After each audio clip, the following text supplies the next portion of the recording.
10절에서부터 15절까지 말씀입니다. 18장 10절에서부터 15절까지 말씀, 구약성경 20쪽입니다. 이 말씀을 저와 여러분이 한 절씩 함께 교독하도록 하겠습니다. 이는 하나님께서 우리에게 주신 약속의 말씀입니다. 그가 이르시되 내년 이맘때에 내가 반드시 내게 돌아오리니 내 안에 사라에게 아들이 있으리라 하시니 사라가 그 뒤 장막문에서 들었더라. 아브람과 사라는 나이가 많아 늙었고 사라에게는 이삭의 생기가 떨어졌느니라.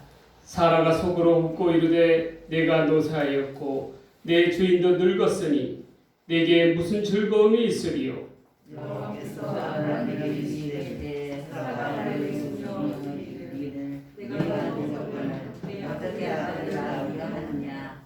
여호와께서 능하지 못한 일이 있겠느냐. 기한이 이를 때에 내가 내게로 돌아오리니 사라에게 아들이 있으리라. 사라가 웃어서 그날을 이르되 내가 웃지 아니하였나이다. 이르되 아니라 내가 웃었느니라. 아멘. 오늘 이 시간에는 제목이 현실이냐 약속이냐 라는 제목으로 하나님 말씀 전해드리고자 합니다. 우리에게는 늘 선택적인 상황이 주어집니다. 어떠한 선택이냐? 양자택일을 하라는 거예요. 하나님을 택하느냐 아니면 세상을 택하느냐. 예수님을 따르는 신자라도 할지라도 눈에 보이는 그러한 현실적이고 안정된 길을 찾는 경우가 많이 있습니다. 그래서 어떤 이들은 눈에 보이는 돈을 하나님보다 더 우선시하는 사람들도 있다라는 거예요. 목회자들도 하나님을 믿고 따르고 섬기는 그런 목회자의 직분을 가졌음에도 불구하고 많은 이들이 타락해서 오히려 하나님보다도 돈을 의지하는 경우를 많이 보았습니다. 그런데 늘 이렇게 주어지는 우리의 선택의 상황 가운데서 과연 우리는 어떤 것을 선택해야 되느냐? 눈에 보이는 현실적인 그런 거에 안주를 해야 하느냐? 아니면 현실의 이면에 있는, 현실 너머에 있는 하나님께서 주신 약속을 붙들고 믿고 따르며 나아가야 되느냐? 늘 우리에게 주어지는 숙제라는 거예요. 믿음의 조상이요 믿음의 사람이라고 불려졌던 아브라함도 마찬가지였습니다. 우리가 이 창세기 오늘 본문의 18장을 통해서 과연 아브라함을 통해서 또 아브라함과 그의 일가를 통해서 진정한 믿음의 사람이라면 추구해야 될 삶의 태도가 과연 어떠한 것인가 우리가 한번 돌이켜보자라는 것입니다. 오늘 이 시간 우리가 현실을 택할 것인가 아니면 하나님의 약속을 택할 것인가. 첫 번째로 하나님의 약속의 사람은 세속적인 생각을 버려야 합니다. 세속적인 생각이라는 것은 지극히 현실을 추구하며 살아가는 거예요. 오늘 본문을 보면 믿음의 사람 아브라함도 그렇게 믿음의 조상이라고 불렸던 아브라함도 현실적인 생각, 세속적인 생각에서 벗어나지 못해서 하나님 앞에서 우를 범하는 경우를 보게 됩니다. 첫 번째로 아브라함은요 어떠한 잘못을 저지르냐면 이 18장 앞에 어떠한 내용이 나오냐면요 그가 기근으로 인해서 피해서 애굽으로 가게 됩니다. 그런데 그 애굽에서 애굽 사람들 앞에서 아브라함이 뭐라고 얘기를 하냐면 사라를 갖다가 자기 누이라고 이야기하라고 이야기해요.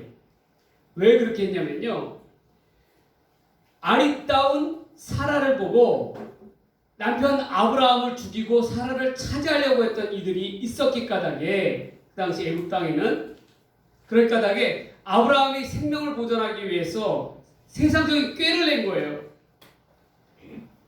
그런데 그 세상적인 꾀, 현실적인 선택이 아브라함에게 있어서 얼마나 큰 어려움을 가져옵니까?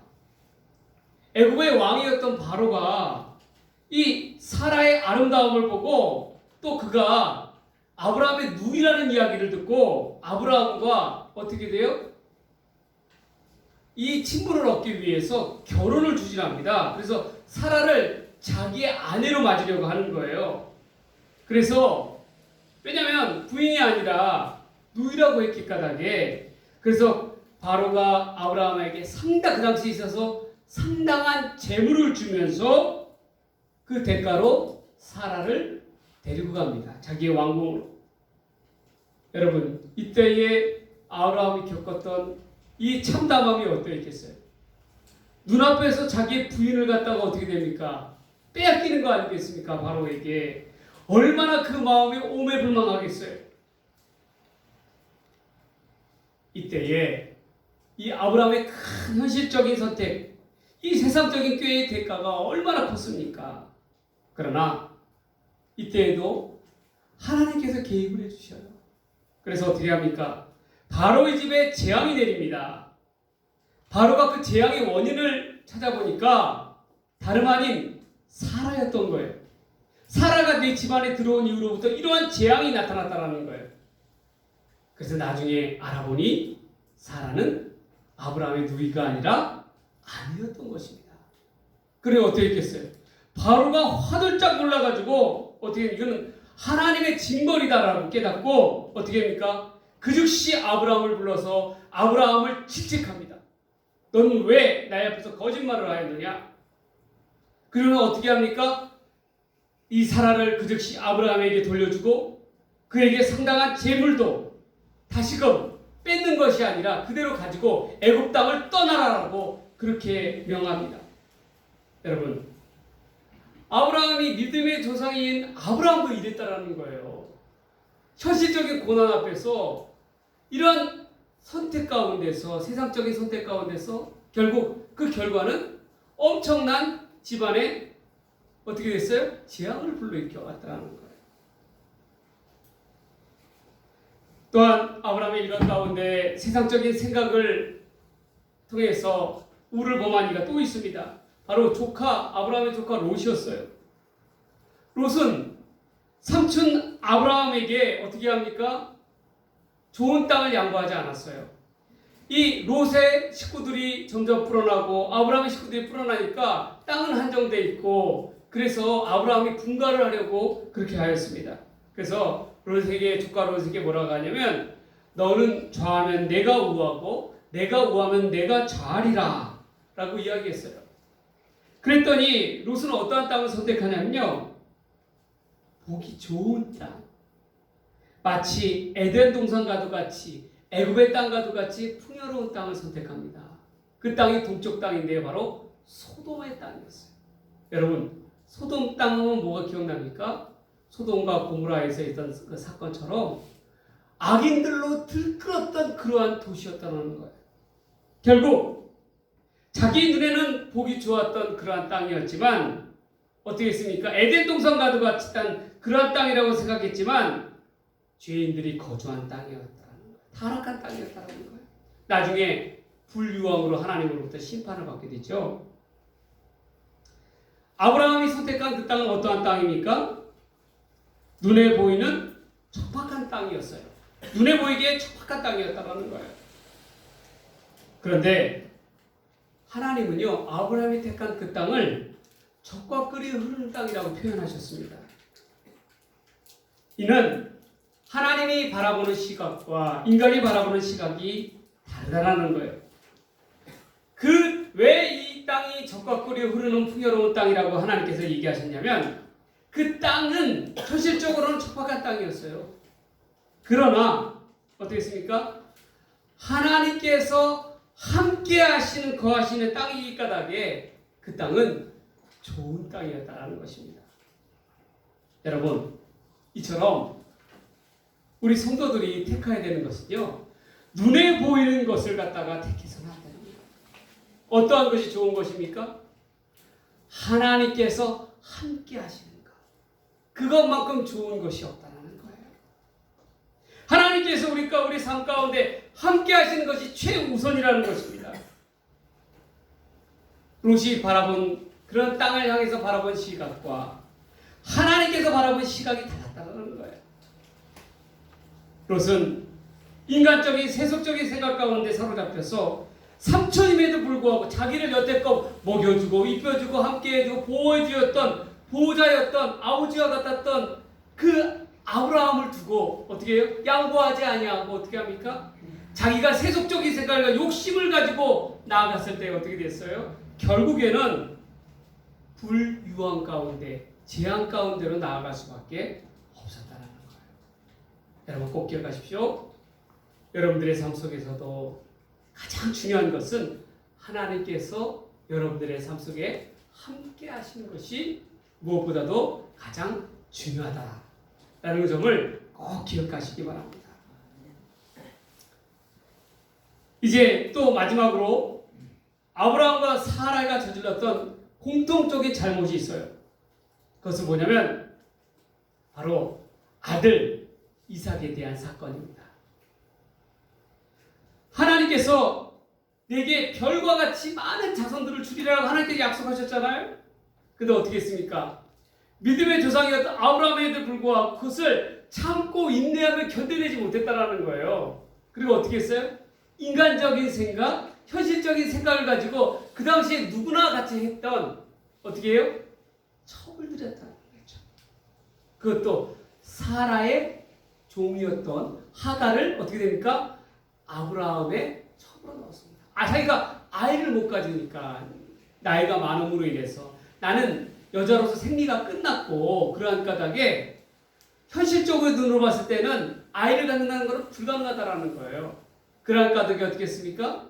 바로 하갈을 갖다가 아브라함의 첩으로 들였는데 문제는 이 하갈을 통해서 여러분 누가 태어났습니까? 이스마엘이 태어나죠. 근데 이스마엘이 누굽니까? 바로 오늘날 중동에 있어서 무슬림들의 어떻게 돼요? 이슬람교를 믿는 무슬림들의 조상이 바로 뭐예요? 바로 이스마엘이라는 거예요. 여러분, 그러면 여러분 한번 생각해 봅시다. 아브라함은 믿음의 조상이라고 하는 아브라함은 유대교 유대인들의 기독교인들의 조상일 뿐만 아니라 누구의 조상이에요? 이슬람교 무슬림들의 조상인 거예요. 동일한 조상이에요. 그래서요, 여러분들 이 아브라함의 묘였던 막벨라 굴, 헤브론에 있는 막벨라 굴 있지 않습니까? 남쪽 쪽에 헤브론에 있는 아브라함에 가면 헤브론은요, 막벨라 굴은 베들레헴, 예수님이 태어난 베들레헴에서 한 20분 정도 차로 가게 되면 있는 곳이에요. 그런데 거기에 아브라함의 묘였던 막벨라 굴이라고 있는데 지금은 거기가 굴이 아니라 거기를 갖다가 성전을 지어놨어요. 근데 웃긴 게 뭐냐면 제가 거기 가보니까 출입구가 아브라함의 묘를 있잖아요. 묘를 상징하는 무덤을 상징하는 관에 있는 묘는 중앙 한가운데 있는데 출입구가 두 군데예요. 그리고 그 가운데가 어떻게 해요? 천으로 어떻게 돼요? 가려져 있어요. 그 뭐냐면 한쪽은 누구예요?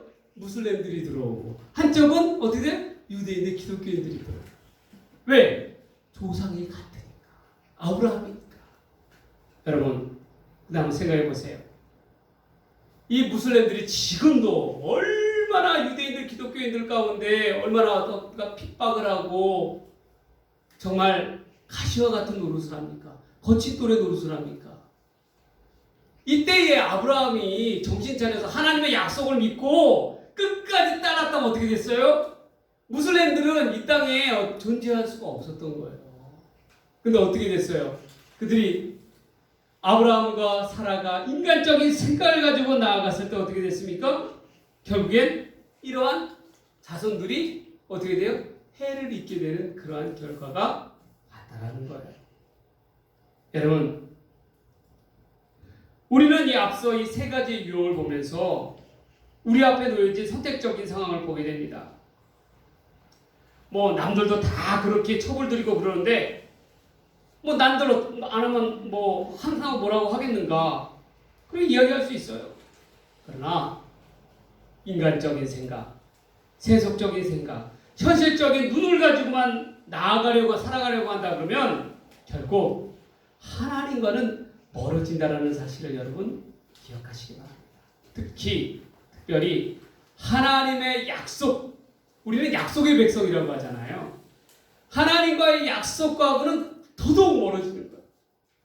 그러한 까닭에 여러분 우리에게 주어진 늘 살아가면서 주어지는 선택의 상황 가운데서 과연 우리가 하나님의 약속의 방법대로 살아갈 것인가, 믿음의 길로 갈 것인가, 아니면 어떻게 해요? 세상 사람들과 똑같이 세상적인 방법을 가지고 악을 행하면서도 꺼리낌 없이 그렇게 살아가야 될 것인가. 늘 우리에게 이러한 선택의 상황이 주어집니다. 그러나 우리는 꼭 기억해야 돼요. 우리는 현실이라는 이면 뒤에 있는 하나님의 뜻을 바라보는 믿음의 사람들이 되어야 한다는 거예요. 아브라함이 인간적인 생각을 가지고 자기 아내 사라를 갖다가 누이라고 그렇게 거짓말했을 때 그 대가가 어땠습니까? 또한 현실적인 욕심에 어두워서 삼촌 보호자 아버지 같았던 아브라함을 제쳐두고 자기가 좋은 땅을 차지하여 했던 롯의 결과가 어떠했어요?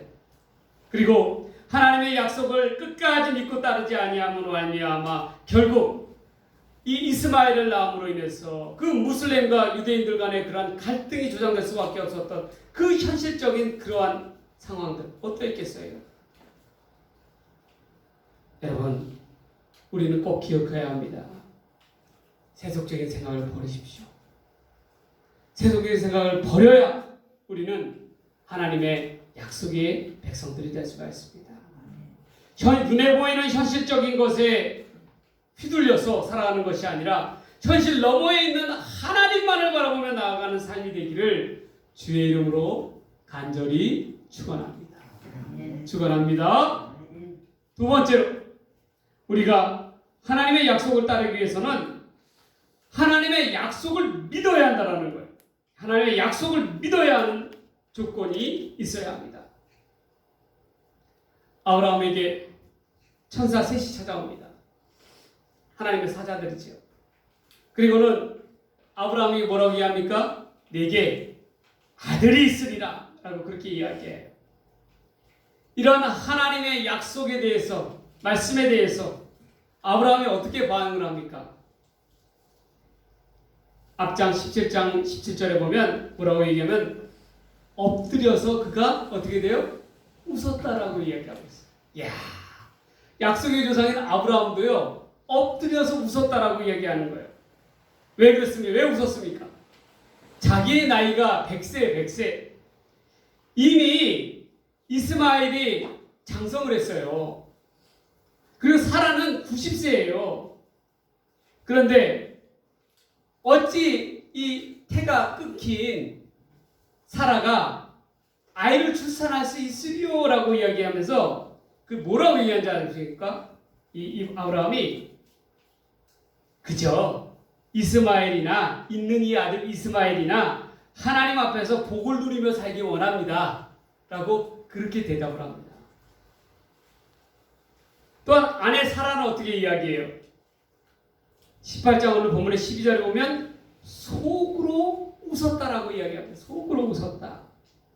내가 이렇게 늙어서 기력도 없고 나의 주인도 늙었는데 어찌 나에게 그런 기쁜 일이 있겠느냐라고 그렇게 속으로 웃었다라는 거예요. 여러분 오죽했으면 천사가 이 하나님의 사자가 이 태어날 아이의 이름을 갖다가 뭐라고 지었습니까? 이삭이라고 지었겠어요. 그 이삭의 뜻이 뭡니까? 웃음이에요. 웃음. 예, 웃음. 하도 기가 차니까 웃음이라는 뜻이에요. 우리도 그렇잖아요. 생각지도 못할 정말 기가 찬 일이 벌어질 때는 어떻게 해요? 그저 헛웃음밖에 안 나온다라고 그렇게 이야기하잖아요. 천사가 대답합니다. 하나님의 사자가 대답합니다. 여호와께서 능치 못할 일이 있겠느냐? 이야, 여러분 생각해보세요. 그러면서 이름을 바꾸시죠. 아브라함을 아브라함으로, 열국의 아비, 사레를 사라로. 사라의 뜻이 뭡니까? 열국의 어미입니다. 그리고 이삭을 주리라 라는 그런 말은 내 삶 속에 웃음을 주리라라는 거예요. 어떠한 웃음, 그 웃음은 어떠한 웃음입니까? 그 웃음은요, 그냥 우리가 있는 헛웃음이 아니라 놀라움이 담긴 웃음이에요. 하나님의 능력 가운데 있는 웃음이라는 거예요. 불신앙의 모습을 드러내는 아브라함과 사라가 어떻게 됩니까? 하나님의 약속에 대한 웃었다라는 거예요. 웃었다라는 거예요. 그러나 어떻게 되십니까? 그 결과는 있는 그대로 이루어졌다. 여러분, 우리가 살아가는 우리의 삶 속에서도요, 마찬가지예요. 늘 우리의 삶 가운데는 이러한 생각들, 우리의 상식적으로, 우리의 현실적인 눈으로 봤을 때는 도저히 될 수가 없는 거예요. 정말 헛웃음밖에 나지 않는 거예요. 그러나 하나님이 보시기에는 다르다는 거예요. 하나님이 보시기에는 다르다. 그러니까 우리는 우리의 믿는 이들의 눈과 마음과 이런 것들이 어떻게 됩니까? 바로 현실 앞에 주저앉아 있어서는 안 된다는 거예요. 현실을 듣고 일어서서 하나님의 약속을 바라다보는 사람들이 되어야 된다는 거예요.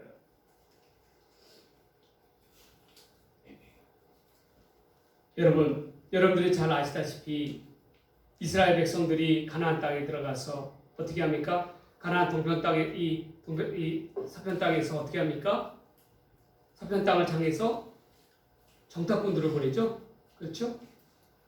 그 10명의 정탐꾼들을 보냅니다.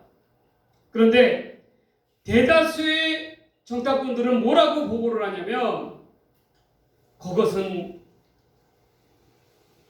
큰 거인들이 사는, 네피림들이 사는 그러한 땅이다. 우리는 그들 앞에 메뚜기다.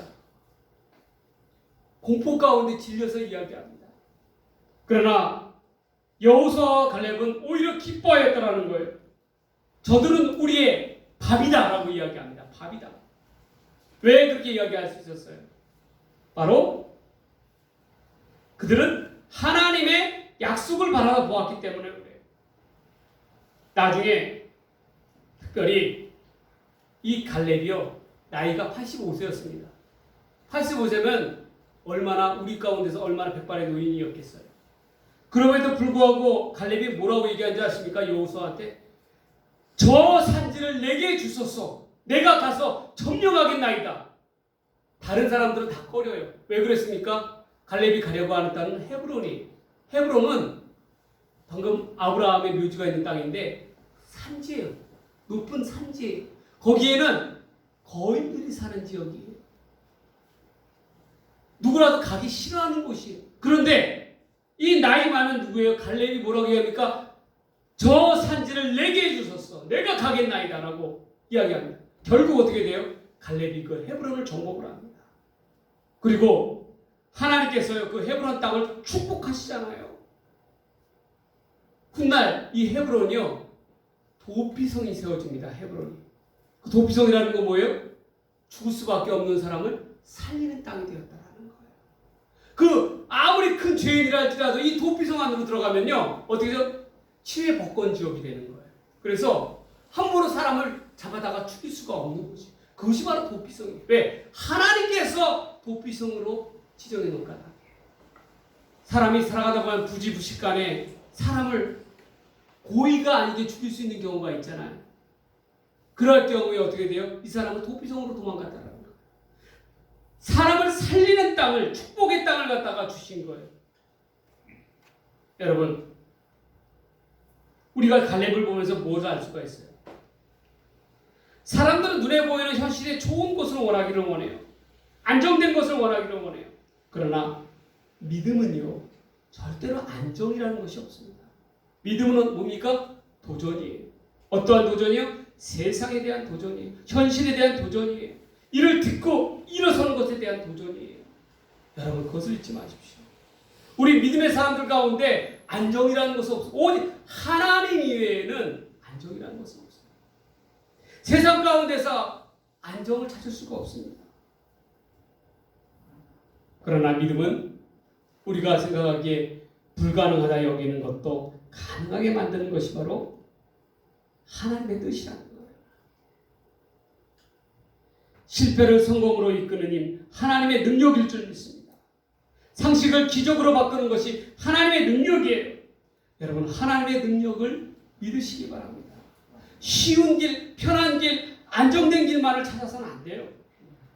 거친 땅이라 할지라도, 척박한 곳이라 할지라도 믿음을 가지고 나아가는 것이 하나님의 백성의 의무라는 거예요.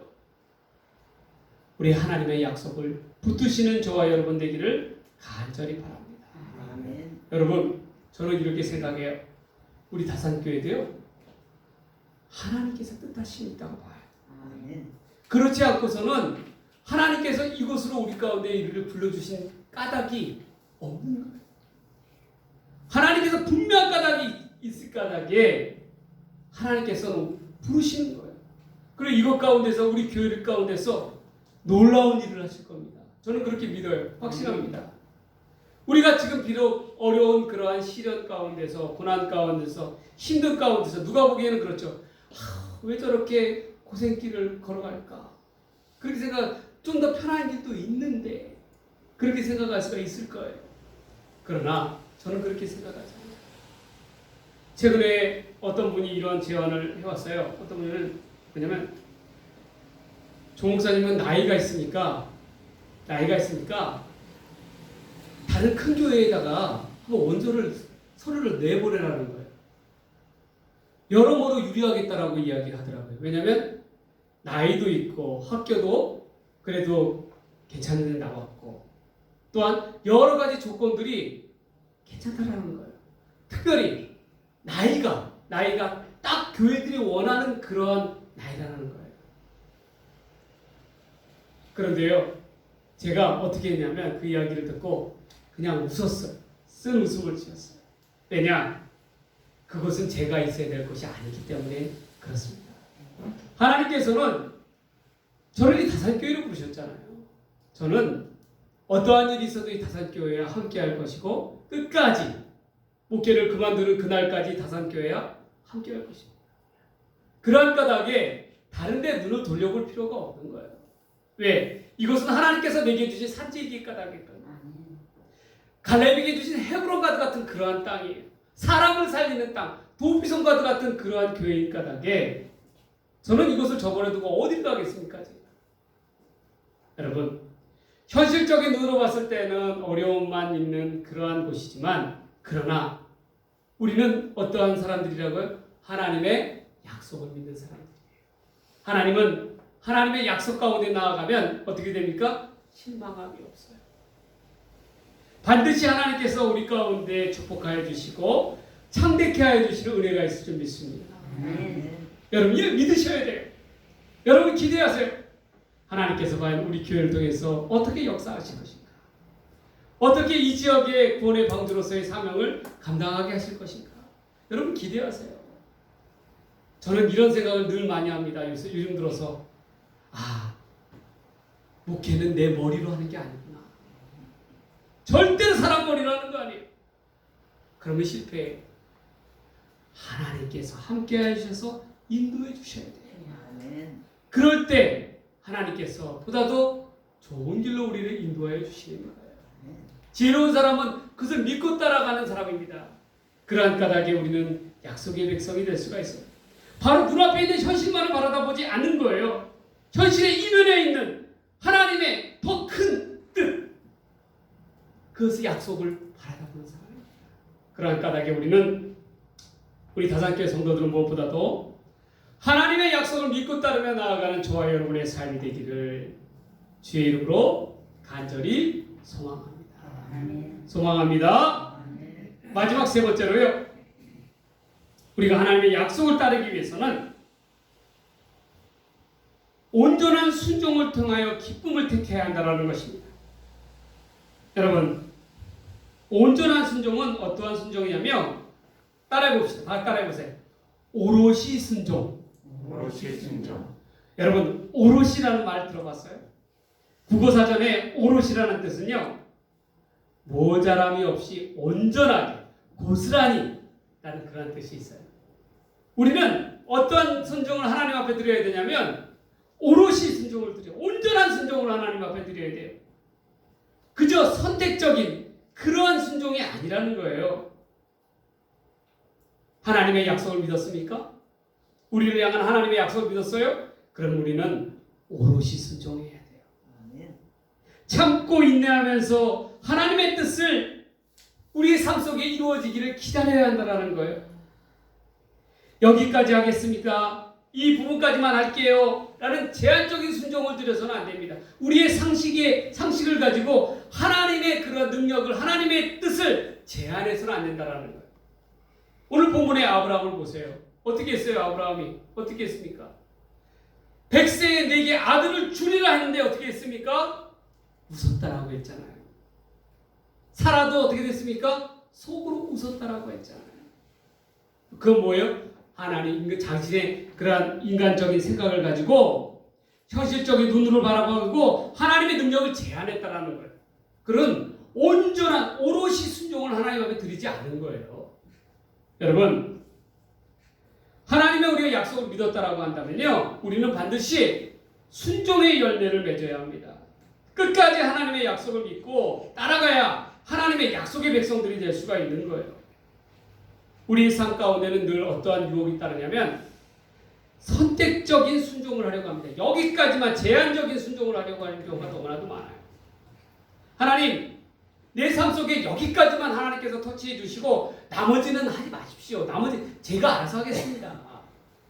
교만이죠, 교만.